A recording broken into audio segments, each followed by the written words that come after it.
United Kelsey Scott is conquering the big, little, and mobile screens. Acting in the likes of 12 Years a Slave, Giants, and Insecure, Scott sat down with Plastiq magazine to dish on Insecure cast chemistry, thoughts on Atlanta's political stances, and so much more.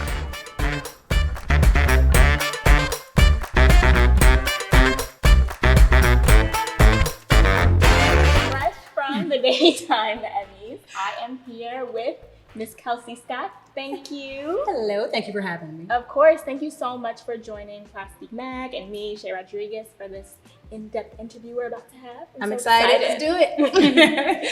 Tell me, so the Emmys, are you down off that high yet? Are you still in the smoke and the mirrors and the carpet of it all? I am. It is always amazing to be recognized for your work, and especially by your peers. And so it's nice to kind of have that validation. Mm-hmm. And since we do there's a lot of space in between our jobs, it's nice to have that to ride through the spaces. And also kind of like a reminder, right? Mm-hmm. Like, I did that, but I did that.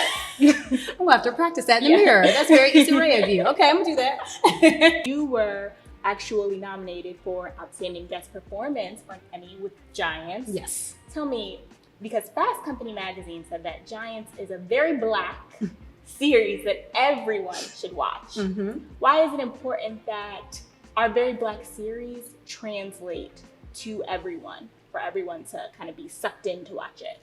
I don't know that it's about it translating. Mm-hmm. I think that the Black experience is the human experience. Mm-hmm. And so I think it's more about letting people know that we all go through this. We all go through this particular trial, this particular celebration. And just because this time it's of a certain hue, it doesn't mean it's not relatable. The funny thing about Giants is I feel like it's a coming of age story of people, kind of like before 30, like in their 20s or maybe like early 30s, but then Insecure, which you've also appeared in, it's targeting a group that's a little bit older than that. They are in their 30s, and someone like Molly, who you interact with on the show, they have, quote unquote, the dream of their, dream career, but now it's about climbing the ladder. Right. Tell me, your character, Felicia, how do you think she contributes to Molly's pivot, especially in last season? I think she challenges Molly. I think, Molly came to the firm from a larger and more predominantly white firm, and kind of feeling maybe that this firm was a tad bit below her. Mm-hmm. Things were running differently, grant that. But I think there was a little bit of aloofness, a little bit of elitism that she had going on. And I think Felicia has found her place at the firm, found her place maybe even more in her life. And so what she sees in Molly is someone who might be a little thirsty, and there's nothing wrong with it as long as it's not something that affects other people negatively or affects the firm negatively and that sort of thing. But I think that Felicia is not afraid to call somebody on their, and so that makes it a challenging relationship for Molly, because she thinks, I can just glide through, but that didn't really happen. No, boo, it did. It did. I was there. I saw it. I took notes. So it's a fun character to play with somebody who just kind of is not down with the BS. Do you guys kind of have like a friendly cast banter when you're not in character and kind of look at each other like, no, you was wrong, Torian. You need to do that. Oh yeah, we're just silly. Yeah, when the cameras are not on, we're totally silly. It's all friends. Chemistry like? It's great. I've had the pleasure and the honor to work on a lot of sets with a lot of different people, and every set is different. Every creative team is different. But the Insecure team is just a really warm atmosphere. It feels a lot like just your folks, and your folks running things. And so it's nice and it's inspiring. I remember the first episode that I did. And so I spoke with Issa while we were in the makeup trailer. And then later on that day, her scenes were over. And so she came on set, as the producer. And so she was in her wardrobe for, the Issa on Insecure when I first talked to her. And then the next time I saw her, she was like in cute little jeans and a top. And then she was running things behind the camera. And I was like, that's nice. You know what I mean? It's nice to just even do that flip in the same day and be handling it, with such dexterity. I loved it. How did you feel when they said that they were going to take a little hiatus? I was like, really? We're not coming back this year.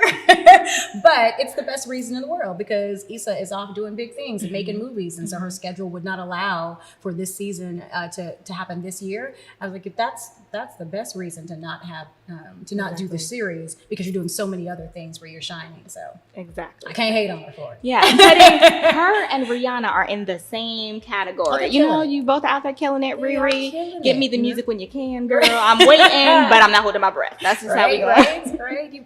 I think, and even inside of the business, you have to diversify. I mean, just the way I think that longevity in acting now is really about being a content creator as well. I think that outside of the acting, outside of the producing, you have to find those other, not just revenue streams. It's not just about making money, but it's about expanding your brand.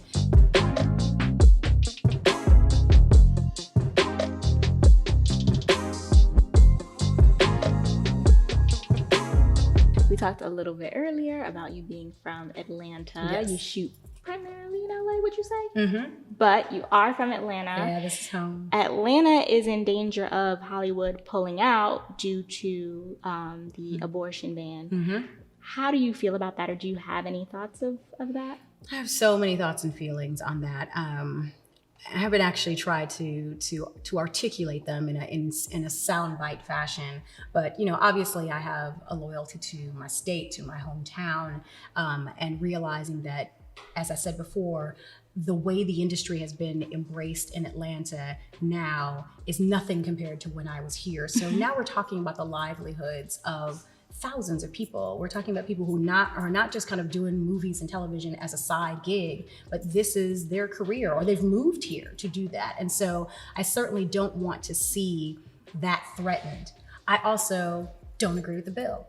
And I'm an advocate of finding some way to wield influence. And if it's financial, then that's kind of a part of it. So I'm at a crossroads. I would like to see a world where it doesn't feel like, a threat to the livelihood of workers, but it does ring true as a very serious conversation with lawmakers and leaders, because it's not just, it's something that affects so many people. It's such an important conversation to have. It's such an important bill to kill that I'm not really sure how we're going to address it, but it has to be that's a whole other TED talk, as somebody said. Tell me what's next.